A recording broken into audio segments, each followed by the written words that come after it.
Já visitei os Estados Unidos mais de 10 vezes, morei lá por alguns meses, já fui para o Canadá também, e é sempre possível encontrar brasileiros ou estrangeiros, né, que estão morando lá por anos e mesmo assim não conseguem se comunicar, não conseguem falar inglês. É uma coisa de doido, é um fenômeno que acontece lá. A gente naturalmente pensaria que por essas pessoas estarem morando lá há anos, elas se tornariam mega fluentes no idioma, mas não é assim que acontece. Esse fenômeno pode estar acontecendo com você que quer aprender inglês. Por um lado, a gente tem essas pessoas que moram no exterior, brasileiros geralmente, não conseguem falar inglês, não aprendem. E outro lado, a gente tem pessoas que moram no Brasil e falam inglês super bem, conseguem aprender e se tornam super fluentes. E eu quero explicar um pouco mais sobre esse fenômeno para você que quer aprender inglês ou você que está aí travado tentando aprender, mora no exterior e não consegue aprender. E eu quero mostrar o porquê isso acontece, que é um fenômeno que as pessoas não percebem, mas acontece muito. Mas antes de eu mostrar e te falar qual é esse fenômeno, eu tenho que contar a minha história sobre como eu aprendi inglês, por que que eu posso estar falando disso para você, por que você tem que me ouvir e essas coisas, ok? Let's get it! Para entender a minha jornada, eu preciso falar sobre o meu pai. Meu pai, quando ele era um pré-adolescente, ele não sabia ler. Ele gostava de ir nos cinemas na época. E mesmo não entendendo porcaria nenhuma, ele ia nos cinemas e assistia os filmes em inglês, legendado, e obviamente ele não entendia. Porém, ele amava fazer isso. Ele gostava de ver lá as telas, os filmes de guerra, e ele passou a amar a cultura americana por estar fazendo isso, a ponto de começar a aprender inglês sozinho como um jovenzinho indo no cinema sem saber ler e assistindo os filmes legendados. Mais tarde ele aprendeu a ler e tudo mais. Ele gostava tanto da cultura americana que ele, quando um pouco mais velho, ele enviou uma carta para o governo americano pedindo para ser convocado e se alistar no exército americano para ir para a guerra. É até meio bizarro, mas ele gostava tanto, ele queria defender os americanos sendo brasileiro. Mas é claro, não foi possível, meu pai não foi convocado, ele não foi chamado para servir no exército americano, isso não era possível e o governo americano, inclusive, respondeu à carta dele falando: "Olha, infelizmente, isso não é possível, não pode devido à lei e tals". E passou alguns anos, o meu pai se converteu ao cristianismo, começou a ir para a igreja todos os domingos. Isso fez uma diferença enorme na vida dele, a ponto de, quando ele tinha 28 anos, ele decidiu servir uma missão de tempo integral pela Igreja de Jesus Cristo dos Santos Últimos Dias. Você já deve ter visto por aí os missionários de plaquetinha, exatamente como essa foto. Eles saem de casa, vão para algum lugar distante de casa por 2 anos, para homens e para as mulheres 1 ano e meio, e servem, ensinando as pessoas sobre Jesus Cristo, ajudando as famílias a ficarem mais fortes, ajudando pessoas a vencerem vícios. E esse trabalho foi algo que meu pai queria fazer. Meu pai, sendo paranaense, ele foi chamado para servir no norte e no nordeste do Brasil, Recife, Manaus, Fortaleza, ali por esses lugares. Isso no final dos anos 70, início dos anos 80. E durante essa missão de 2 anos que ele fez, ele conviveu muito com americanos, outros americanos que estavam servindo missão ali para a igreja também, foram companheiros dele, serviu junto com ele e ele aproveitou então essa oportunidade para praticar bastante o inglês dele, para aprender mais coisas e ficar ainda mais fluente no idioma. Missionários, eles não escolhem onde eles servem, eles enviam uma aplicação para a igreja dizendo: "Eu quero servir missão", e é feito toda uma checagem se a pessoa é capaz de servir. Então é decidido pela igreja, pelos líderes da igreja, por inspiração, onde aquela pessoa deve servir.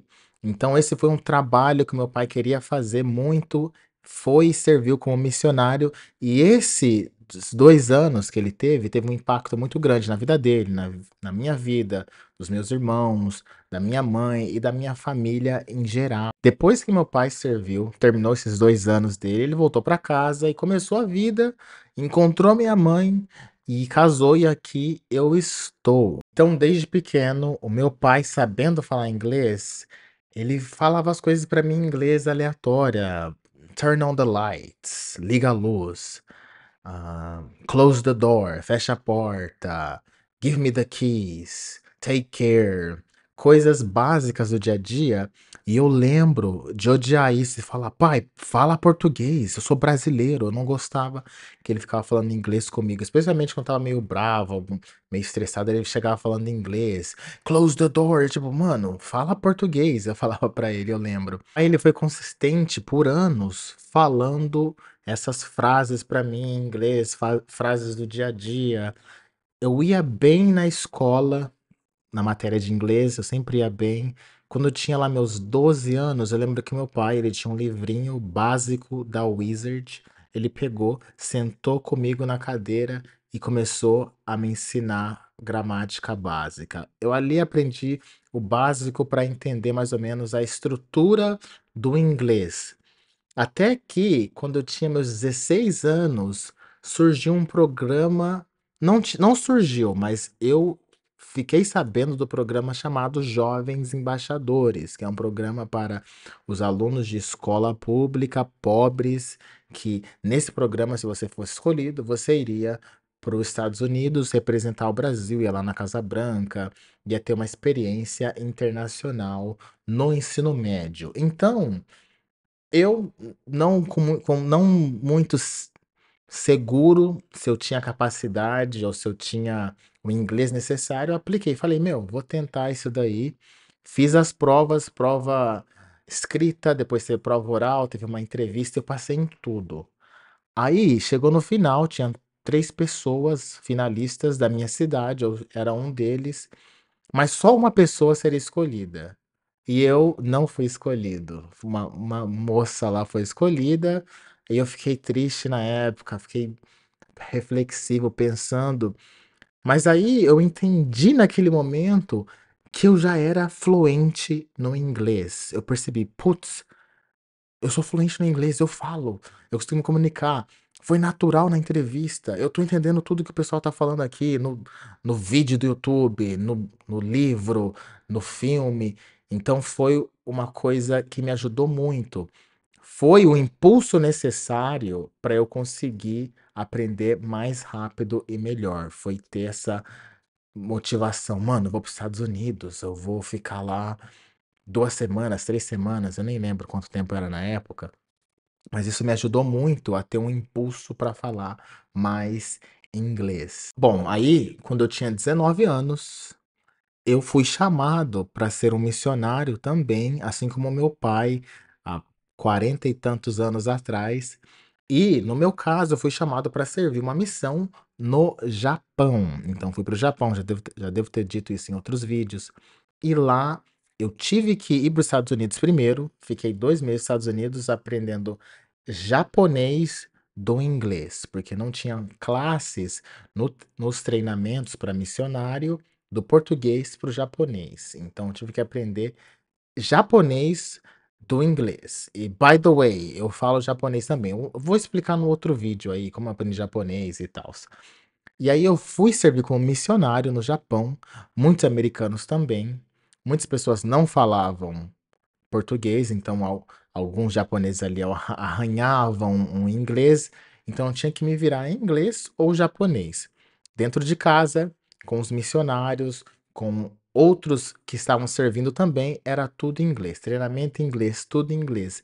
E aí meu inglês chegou num nível assim bruto, top. A nível de eu falar sem pensar e só fluir. Já falava muito bem antes de ir para o Japão. No Japão, selou assim, eu fiquei extremamente fluente, a ponto de algumas pessoas aí, eu não quero me achar, acharem que eu era nativo, mas eu sempre falo: "Não, eu sou brasileiro", porque aqui, ó, Brasil. E aí, depois que eu voltei da missão, terminei por 2 anos, eu comecei a minha vida Dei aulas de inglês após minha missão para ganhar uma grana rápida e também, eu esqueci de mencionar, durante o meu serviço missionário no Japão, a gente ensinava toda semana os japoneses inglês. Era um serviço à comunidade, então eu ensinava inglês para os japoneses, tanto crianças, jovens, adultos. Isso me deu muita bagagem e metodologia e expertise para eu saber como as pessoas ensinam e aprendem da melhor forma possível um outro idioma. Mas essa experiência no Japão por 2 anos, ela mudou completamente a minha vida. Tanto a minha vida espiritual, minha vida com Deus, mas minha vida também intelectual, profissional. Eu tirei mais de 100 no TOEFL 2 vezes, eu tenho um negócio nos Estados Unidos. Eu tô me graduando em inglês numa faculdade americana. Eu aprendi a ganhar dinheiro por causa do meu inglês. Viajei vários países do mundo por causa do meu inglês.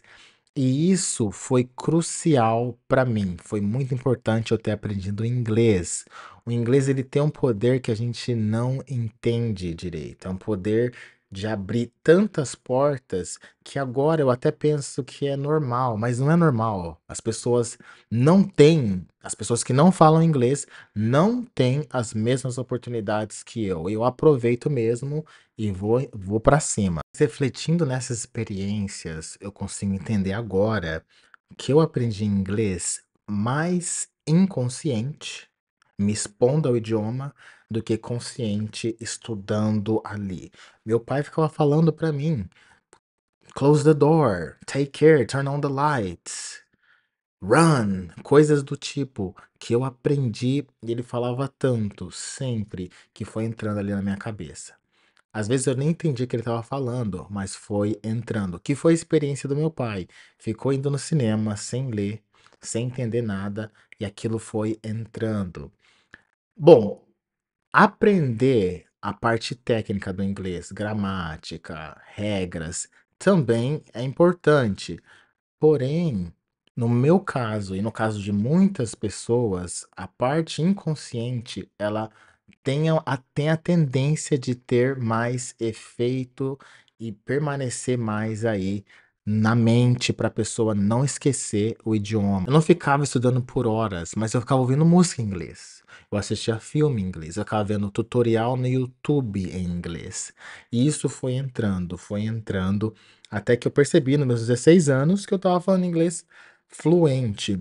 Mas a grande pergunta é: por que a galera brasileira que vai para o exterior, muitas vezes moram por anos lá, não consegue falar, não consegue aprender e fica anos tentando e nunca chegam a lugar nenhum. Por que será que isso acontece?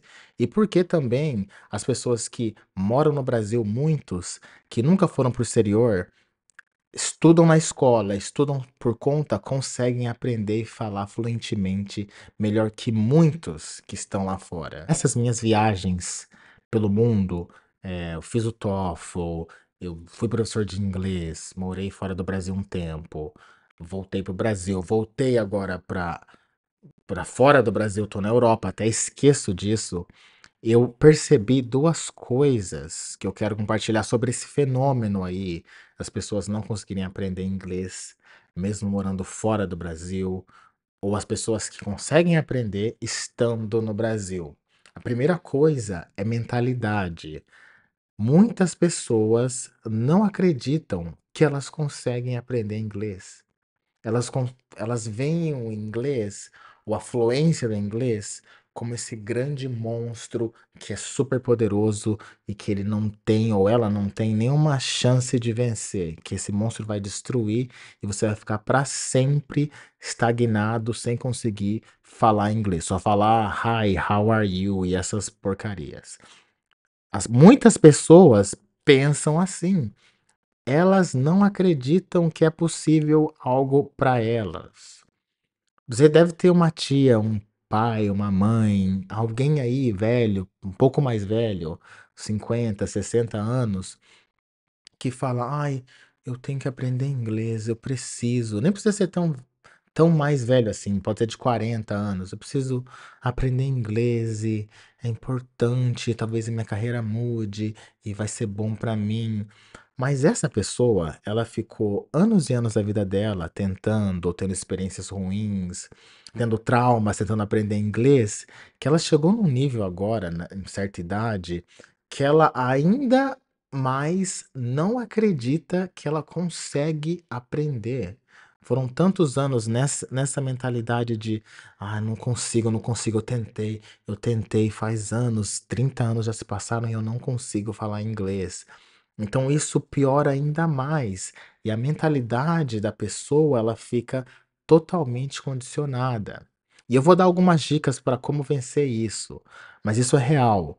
As pessoas não acreditam, aquelas que estão lá fora do Brasil, que estão aqui fora do Brasil, pensam que não é possível aprender. Elas começam a ver os americanos falando rápido, os ingleses ali e tals, e ela fica: "Mano, eu não vou conseguir aprender nunca esse idioma, eu não entendi nada". E isso vai alimentando essa crença que não é possível aprender inglês. Então, esse é um dos problemas que atrapalha muitas pessoas. O segundo ponto é que muitos brasileiros só convivem com brasileiros fora do Brasil.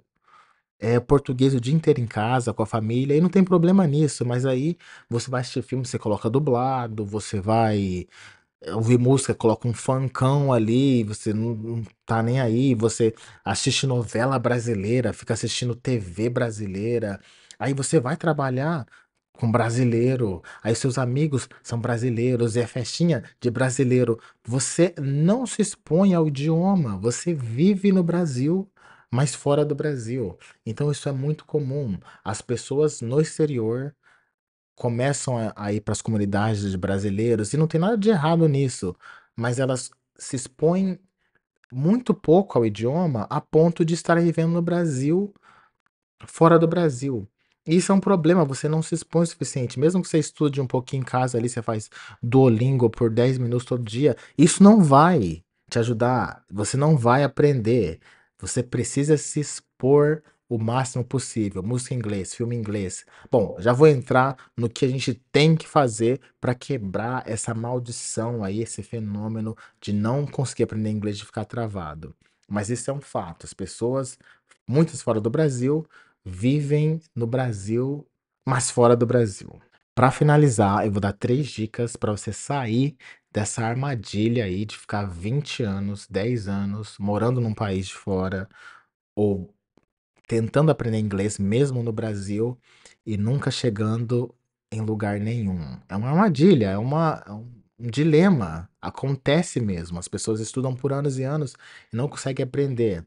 Para você que está no Brasil, existem pessoas, milhares de pessoas que aprendem inglês fluente no Brasil sem precisar sair, sem precisar fazer intercâmbio e falam perfeitamente com gringos, com todo mundo. Então, para você que tá fora e precisa aprender, isso é para você, e para você que tá no Brasil e quer aprender, também é para você. Então isso é basicamente, essas dicas são basicamente para todo mundo que quer aprender inglês, independente de onde você esteja. Primeira dica é: você precisa se expor ao inglês por pelo menos 3 horas por dia. Pode ser com música, estudando, filme, série. E você precisa fazer isso consistentemente por um bom tempo. É se expor, é deixar entrar conteúdo em inglês, inglês, inglês, inglês, inglês, por pelo menos 3 horas por dia, todos os dias. Você perde tempo aí no Instagram, no TikTok, vendo reels e coisas que não fazem sentido. Você pode transformar esse tempo perdido em um estudo de inglês. Escuta mais música em inglês, assiste mais filme em inglês, mesmo não entendendo. Lembra do meu pai, lembra de muitas pessoas que, mesmo sem entender, assistiram, e isso fez total diferença na vida delas. 3 horas por dia, mínimo, aprendendo inglês, música, filmes, vídeos no YouTube, podcasts, você tem uma infinidade de recursos aí na internet. Então, essa é a primeira dica. Se você tem a crença que você não pode aprender, e se você começa a fazer isso, você vai estar escolhendo acreditar que você pode, porque as suas ações ditam muito as suas crenças. Então, se você está com dificuldade de acreditar que é possível, comece a escolher fazer coisas que vão te ajudar a aprender. Vai estudar. A segunda coisa é que você precisa visualize, envision, visualizar você falando inglês. Se você falasse inglês fluente, o que mudaria na sua vida? Será que você conseguiria aquele emprego fora do Brasil? Você viajaria o planeta e teria experiências melhores? Você talvez encontraria aquela moça ou aquele rapaz, aquele cara estrangeiro que você goste, você casaria com ele, ou você ganharia mais dinheiro, você teria negócios fora do Brasil. O que mudaria na sua vida se você pudesse falar inglês fluente? Então você tem que visualizar você nesse estágio da vida, falando inglês fluente, fazendo negócios, indo para a faculdade em inglês e tendo essas experiências que são uma forma de te motivar a continuar persistindo, colocando 3 horas todo dia. E com essa imagem na cabeça, quando eu falar inglês fluente, vai ser top, eu vou fazer isso e aquilo. E você vai nesse processo e você precisa amar o processo, você vai aprendendo e tendo mais motivação e persistindo, mesmo quando você acha que não está aprendendo nada. Mas se você está consumindo, você está aprendendo, eu te garanto. Então, essa é a segunda dica. A última coisa é emotional intelligence. Emotional intelligence é crucial que é inteligência emocional, você entendeu isso? Viu como você fala inglês? Muitas pessoas sabem falar inglês, elas estudam muito, elas têm a capacidade. Sozinhas, elas conseguem dar uma palestra de meia hora em inglês. Porém, quando elas vão falar com outras pessoas, especialmente nativos, elas travam, elas ficam com medo. E elas acabam não raciocinando bem e não conseguem se comunicar em inglês, mesmo sabendo. Então, quando você consegue controlar esses sentimentos e não se importa com o que a pessoa vai achar, não se importa com o que o outro brasileiro vai achar do seu sotaque ou vai achar que você não fala inglês bem, quando você tem essa maturidade emocional, você consegue se comunicar melhor. Então, aprender a controlar seus sentimentos, ter mais maturidade emocional é crucial para você aprender bem um idioma e performar bem. Você consegue falar, você tem a capacidade e quando você é colocado ao teste, você tem a estabilidade emocional para fazer o que tem que ser feito. E você consegue adquirir mais estabilidade com mais confiança, estudando conteúdo de inteligência emocional também, que é importante. Então, todas essas coisas que envolvem mentalidade, que envolvem ambiente, sair do ambiente brasileiro, ou que envolvem inteligência emocional, são coisas que eu julgo ser mais importante que as coisas técnicas em inglês. Se você domina essas coisas e vai para o técnico depois, fácil, você aprende mais rápido, melhor e vai ficar aí na sua cabeça. Bom, espero que vocês tenham gostado dessa minha história breve em inglês e como você pode começar a mudar isso. Eu vou trazer mais coisas relacionadas a isso e vou falar também de outras experiências, como aprender japonês. Então se inscreve aí no canal, deixa o seu like, compartilha com seus amigos e let's go!